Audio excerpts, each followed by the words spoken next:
मत कहो खुदा से मेरी मुश्किलें बड़ी हैं, ये मत कहो खुदा से मेरी मुश्किलें बड़ी हैं। ये मुश्किलों से कह दो मेरा खुदा बड़ा है।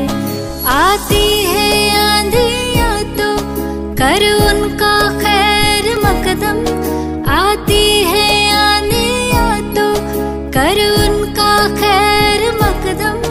तूफान से ही तो लड़ने खुदा ने तुझे गढ़ा है।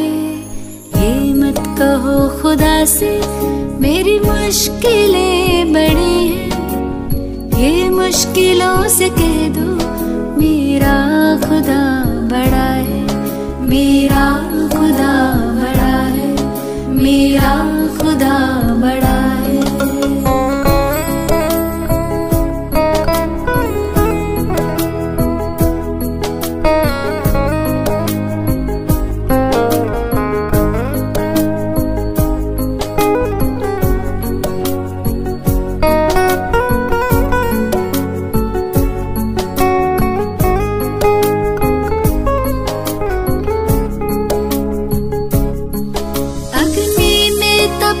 सोना है और भी निखरता, अग्नि में तप के सोना है और भी निखरता।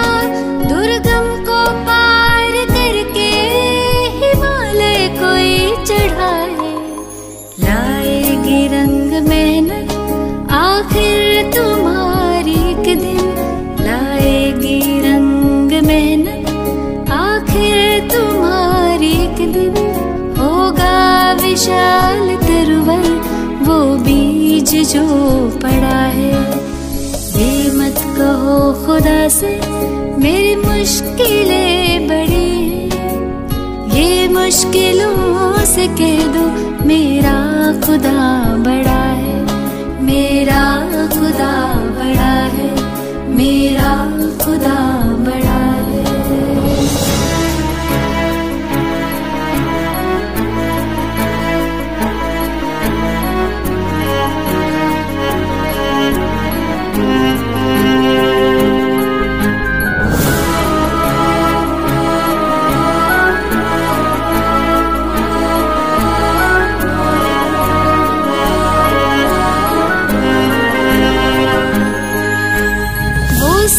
शक्तियों से जब साथ है हमारे, वो सर्व शक्तियों से जब साथ है हमारे।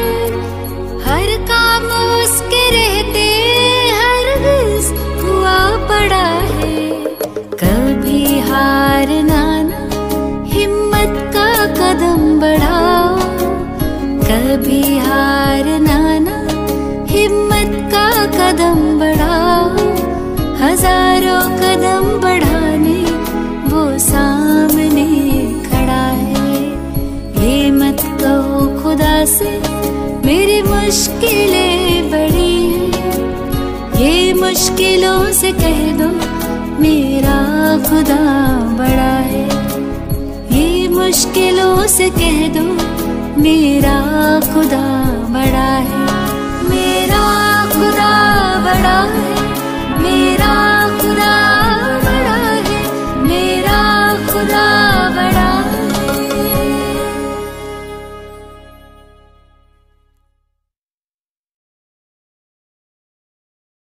ओम शांति। Good morning.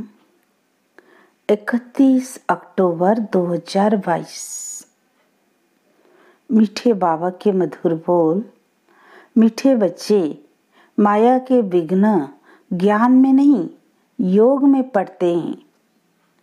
योग के बिना पढ़ाई की धारणा नहीं हो सकती, इसलिए जितना हो सके योग में रहने का पुरुषार्थ करो। प्रश्न: बाबा गिरे हुए बच्चों को किस विधि से ऊपर उठा लेते हैं? उत्तर: बाबा उन बच्चों की क्लास में महिमा करता, पुचकार, प्यार देता, हिम्मत दिलाता। बच्चे तुम तो बहुत अच्छे हो, तुम तो ज्ञान गंगा बन सकते हो। तुम विश्व का मालिक बनने वाले हो। मैं तो तुम्हें मुफ्त बादशाही देने आया हूँ। तुम फिर क्यों नहीं लेते? राहु का ग्रहण लगा है क्या? मुरली पढ़ो, योग में रहो तो ग्रहण उतर जाएगा। ऐसे हिम्मत दिलाने से बच्चे फिर से याद और पढ़ाई में लग जाते हैं। इस विधि से कई बच्चों की ग्रहचारी उतर जाती है। गीत दूर देश का रहने वाला आया देश पर आए। ओम शांति। भगवान वाच 2 ही अक्षर गीता के बताते हैं जो सुनते आते हैं। भगवान वाच क्या कहते? बच्चे मन मना भाव। अक्षर वही संस्कृत बोलते हैं जो तुम सुनते आए हो, परंतु उसका अर्थ कोई भी नहीं समझते। आते ही कहते हैं मन मना भाव। अगर कहे श्री कृष्ण भगवान वाच तो श्री कृष्ण कहेंगे क्या कि मुझ परमात्मा को याद करो? यह तो झूठ हो गया ना। यहाँ परम पिता परमात्मा शिव कहते हैं शालिग्रामों को कि मनमना भव, मुझ परमात्मा को याद करो, क्योंकि अब सबका मौत है। गुरु लोग, भाई बंधु जब कोई मरने की हालत में होते हैं तो कहते हैं राम कहो, कृष्ण कहो, या चित्र सामने रख देते हैं राम का, कृष्ण का, हनुमान का, गुरु आदि का। यहाँ तो सारे मनुष्य मात्र का मौत है। सभी वानप्रस्थ अवस्था में हैं। छोटे बड़े सबको वाणी से परे परम धाम साइलेंस वर्ल्ड में जाना है। उसको निराकारी दुनिया भी कहते हैं। वह है अहम आत्मा की दुनिया। यहाँ जब आते हैं तो आत्मा साकारी बनती है।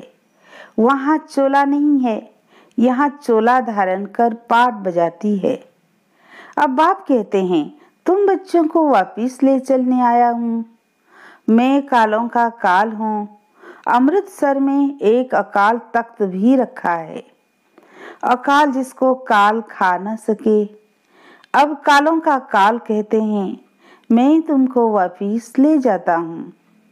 तुमको फिर पाट बजाने आना है। सृष्टि के आदि में पहले किसका पाठ चला? क्योंकि यह सृष्टि वैरायटी धर्मों का झाड़ है। सब नंबरवार आते हैं। पहले हैं देवता धर्म। अब वह धर्म प्राय लोप है, उसका ज्ञान भी लोप है। तो शास्त्रों में कहाँ से आया? जिस सहज राजयोग से वो देवता बने वो भी गुम है। बाकी यह गीता आदि है भक्ति की सामग्री, क्योंकि यह ज्ञान तुमको यहाँ ही मिलता है।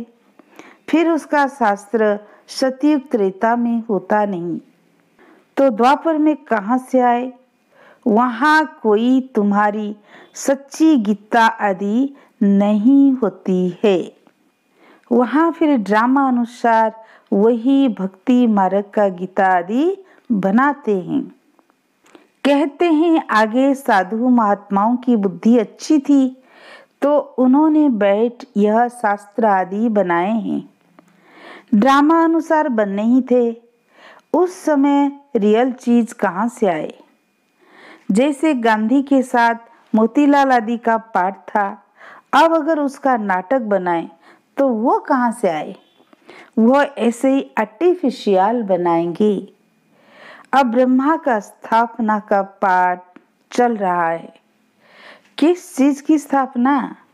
बच्चे जानते हैं देवी देवता धर्म की स्थापना सतयुग के लिए हो रही है। इसीलिए बाप कहते हैं मुझे याद करो तो मेरे पास आ जाएंगे। यहाँ बैठे हो तो बैठकर टेप सुननी चाहिए या मुरली रिपीट करनी चाहिए या योग में बैठना चाहिए तो विकर्म विनाश हो।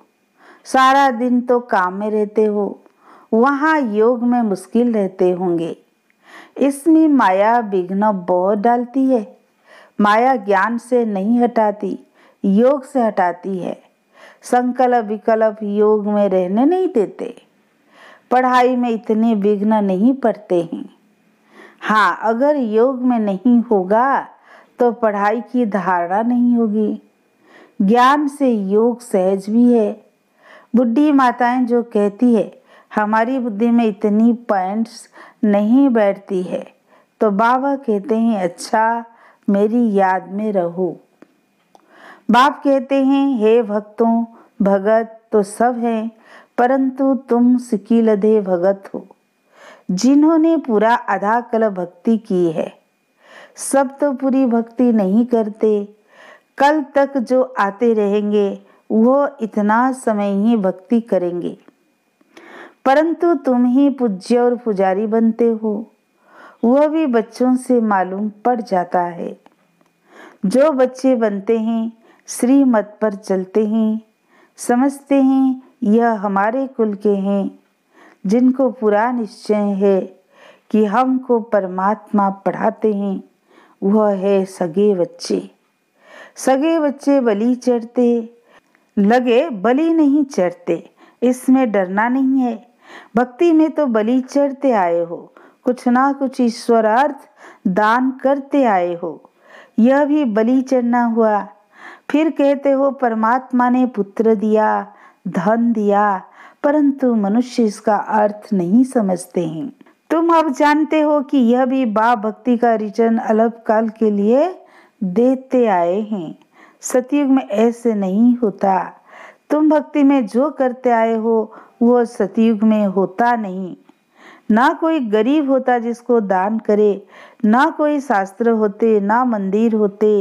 ये सब भक्ति मार्ग की सामग्री है जो सतयुग में होती नहीं। यह ज्ञान भी प्राय लोप हो जाता है। वहाँ कोई पुरुषार्थ नहीं जिसकी प्रारब्ध मिले। सारी प्रारब्ध इस समय के पुरुषार्थ की है। इस्लामी बौद्धियों की नलेज तो परंपरा चलती है, क्योंकि उनकी स्थापना पीछे विनाश नहीं है, तो उनको सब पता रहता है। परंतु तुम्हारे पीछे विनाश होता है तो इसमें सब खलास हो जाता है। फिर द्वापर में वही वेद शास्त्र आदि निकलेंगे। यह सब गीता के बाल बच्चे हैं। उन सब को धर्म शास्त्र नहीं कहेंगे, क्योंकि धर्म शास्त्र उसे कहा जाता है जिससे धर्म की स्थापना हो। जैसे क्राइस्ट के महावाक्यों को कहते हैं, यह मैसेंजर के महावाक्य हैं। क्राइस्ट को गॉड फादर नहीं कहेंगे, उनको गॉड ऑफ सन बच्चा समझते हैं। कहते हैं गॉड ने क्रिश्चियन धर्म स्थापन करने के लिए भेजा, तो उनको अपने धर्म की पालना भी करनी है। सतो रजो तमो में आना ही है। यह ज्ञान उनको नहीं है कि वापिस कोई नहीं जा सकते। अच्छा, बाबा समझाते थे कि उन्होंने गीता फल बनाई है, यादगार है, देवता धर्म का शास्त्र है, परंतु उनको झूठा बना दिया है। सच तो आटे में नमक मिसल है, क्योंकि पीछे बैठ बनाए हैं। सतयुग त्रेता में किसी को ज्ञान है नहीं। वो थोड़ी समझते हैं सतयुग के इतने सोने हीरे के महल कहाँ चले गए, क्यों गए। कहते हैं द्वारिका नीचे सागर में चली गई, परंतु सागर में नहीं जाती। अर्थक्वेक आदि में सब खलास हो जाते हैं। फिर स्वर्ग का नाम निशान नहीं रहता। प्रारब्ध भोग कर खलास कर दी तो उनका नाम निशान नहीं रहता, न हिस्ट्री रहती। जैसे मंदिर बनते हैं तो उनकी हिस्ट्री है। पूजा कब से शुरू हुई, मोहम्मद गजनी कब आया, कैसे भारत का धन लूटा, यह सब ज्ञान है, बुद्धि के लिए भोजन। परंतु योग ठीक नहीं होगा तो सुनते समय खुश होगा, परंतु खुशी ठहरेगा नहीं। पवित्र नहीं होगा तो ठहरेगा नहीं। इसमें किसी का वश नहीं। यह शास्त्रों का ज्ञान नहीं है, वह तो सभी कंठ कर लेते हैं। यह तो पढ़ाई है 21 जन्मों के लिए। वहाँ भल बाप के तख्त पर बैठेंगे, परंतु वह भी यहाँ की कमाई की प्रारब्ध है। देवताएं एक दो को वर्षा नहीं देते, इसलिए बाप कहते हैं मुझे याद करो, मौत सामने खड़ा है, तुमको मम्मा बाबा को फॉलो करना है। वह सन्यासी के नाम मात्र फॉलोअर्स बनते हैं। वहाँ गढ़ गणेश का राज्य है। यथा राजा रानी भगवती भगवान तथा प्रजा, इसके लिए फादर पढ़ा रहे हैं। ऐसे नहीं आशीर्वाद करेंगे, उनको पढ़ाना ही ब्लेसिंग है। टीचर को कहेंगे कि आशीर्वाद करो तो 100 मार्क्स मिल जाए। बाबा तो पढ़ाते हैं, यह पढ़ाई है सबके लिए। क्रिश्चियन हो बौद्धि हो, कहते हैं धर्म सर्वधर्मानि परित्यज्य मामेकं शरणं व्रज। यह सब देह के धर्म है ना। कहते इन सब को भूल अपने को आत्मा निश्चय करो। आत्मा तो सभी इमर्टल है, एक बाप के बच्चे हैं ना।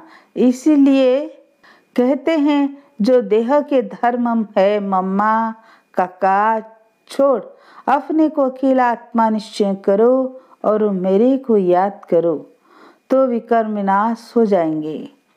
और कोई रास्ता नहीं। इसको योग अग्नि कहते हैं।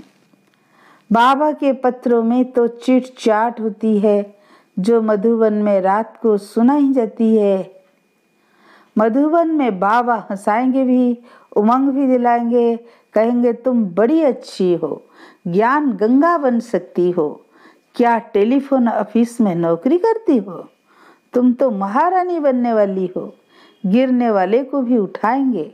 बाबा कहते हैं मैं जानता हूँ कि बहुतों को राहु का ग्रहण लगता है। समाचार आते हैं तो बाबा उनको उठाते हैं। मुफ्त बादशाही देने आया हूँ, तुम्हारे को क्या हुआ है? राहु का ग्रहण लगा हुआ है, योग में रहो, मुरली सुनो। ऐसे पत्र लिखने पड़ते हैं। बहुत प्रकार के पत्र आते हैं।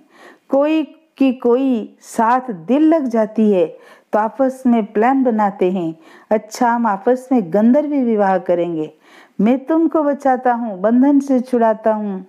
बाबा के तुम कैसे बचा सकते हो?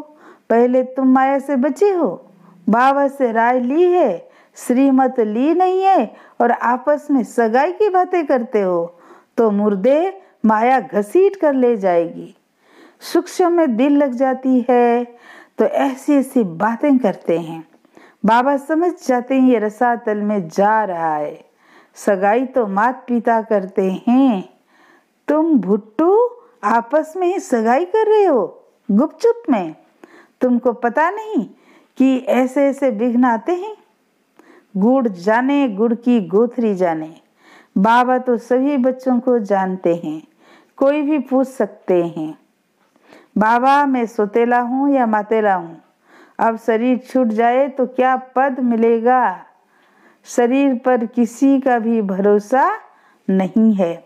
स्टीमर डूब जाता है, एरोप्लेन गिर जाता है तो क्या गति होती है? मौत तो सबके सिर पर खड़ा है।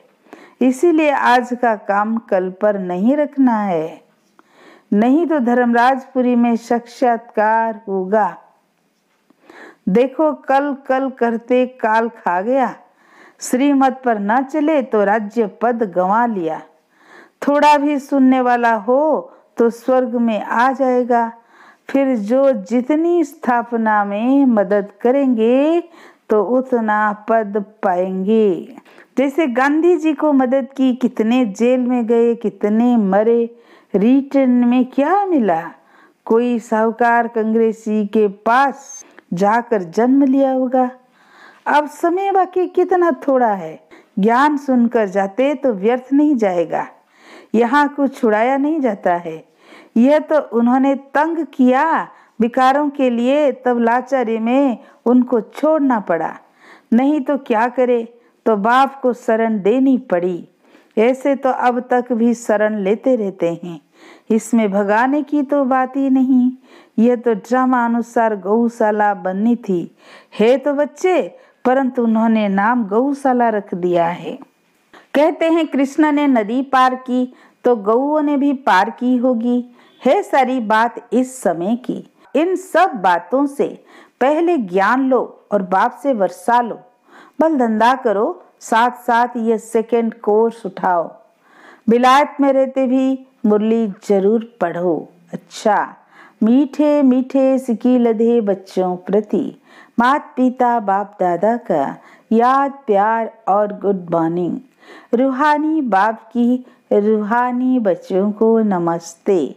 हम रूहानी बच्चों की रूहानी बाप दादा को याद प्यार गुड मॉर्निंग नमस्ते नमस्ते। शुक्रिया प्यारे बाबा, शुक्रिया शुक्रिया। धारणा के लिए मुख्य सार। फर्स्ट पॉइंट, देह के संबंधों को भूल अपने को अकेली आत्मा समझना है। बाप पर पूरा पूरा बलि चढ़ना है, इसमें डरना नहीं है। सेकंड पॉइंट, धर्मराज की सजाओं से बचने के लिए आज का काम कल पर नहीं छोड़ना है। पढ़ाई के आधार से बाप की ब्लेसिंग लेते रहना है। आज का वरदान, मन से दृढ़ प्रतिज्ञा कर मनमना भव के मंत्र को यंत्र बनाने वाले सदा शक्तिशाली भव। जो बच्चे सच्चे मन से प्रतिज्ञा करते हैं तो मन मनमना भव हो जाता है और यह मनमना भव का मंत्र किसी भी परिस्थिति को पार करने में यंत्र बन सकता है। लेकिन मन में आए कि मुझे यह करना ही है, यही संकल्प हो कि जो बाप ने कहा वह हुआ ही पड़ा है। इसलिए कोई भी प्रतिज्ञा मन से करो और दृढ़ करो तो शक्तिशाली बन जाएंगे। बार बार अपने को चेक करो कि प्रतिज्ञा पावरफुल है या परीक्षा पावरफुल है। परीक्षा प्रतिज्ञा को कमजोर न कर दे। आज का स्लोगन, जो सोमान में रहने वाली श्रेष्ठ आत्मा है उन्हें अपमान की फीलिंग नहीं आ सकती। जो सोमान में रहने वाली श्रेष्ठ आत्मा है उन्हें अपमान की फीलिंग नहीं आ सकती। अच्छा, ओम शांति।